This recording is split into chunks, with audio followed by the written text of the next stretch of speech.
سلامونه او نیکې هیلې. درنو لیدونکو، زه پټان افغان مو په پښتو کمپیوټري زده کړو خپرونه کې هرکلی کوم. په نننۍ ویډیو کې به موږ په دې باندې وغږیږو چې د سی ام ډي له لارې څنګه کولی شو د خپل یوزر پاسورډ چینج یا له منځه یوسو.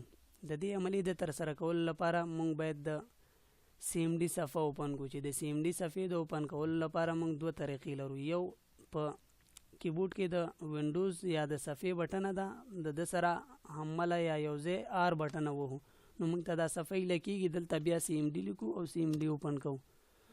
دوهمه طریقه دا ده چې موږ راځو د کمپیوټر سټارټ مینو ته او سټارټ مینو کې دلته سی ام ډي وهو نو موږ ته به دلته د سی ام ډي اپشن راکړي. په دې باندې رایټ کلیک کوو یا یې اوپن کوو یا رن اس اډمنسټریټر کوو. کله چې موږ ته د سی ام ډي صفحه اوپن شي نو له هغې وروسته موږ لیکو نیټ یوزر.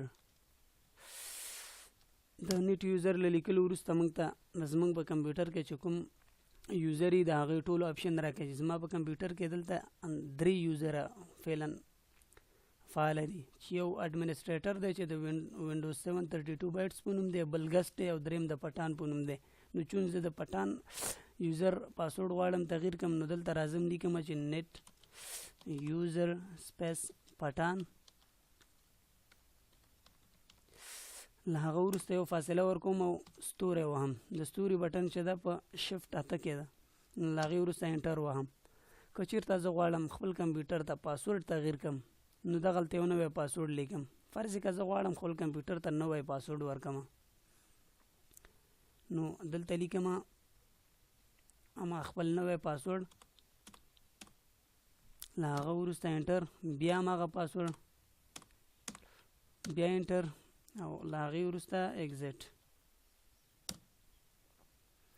اوس راځم سټارټ مینو ته او له دې ځایه خپل کمپیوټر سویچ یوزر کوم، ګورم چې زما پاسورډ تغییر شوی دی واقعا هم او یا نه.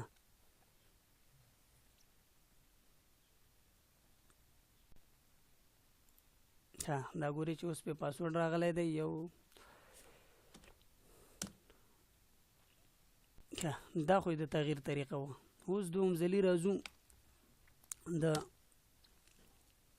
له منځه وړلو د خاطره چې څنګه کولی شي بیخي پاسورډ د خپل یوزر نه لرې کړو.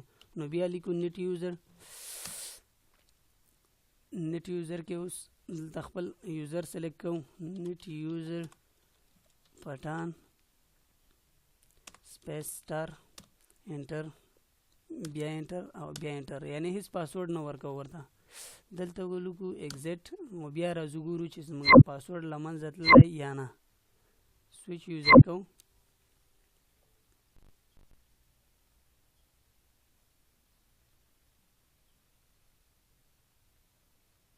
داسې وکتل چې زموږ په یوزر باندې هیڅ پاسورډ نشته دی او زموږ خپل د یوزر پاسورډ له منځه وړلی. زموږ نننۍ ویډیو په همدې ځای پای ته رسېږي. درنو لیدونکو، که زموږ چینل مو نوي سبسکرایب کړی نو سبسکرایب یې کړئ.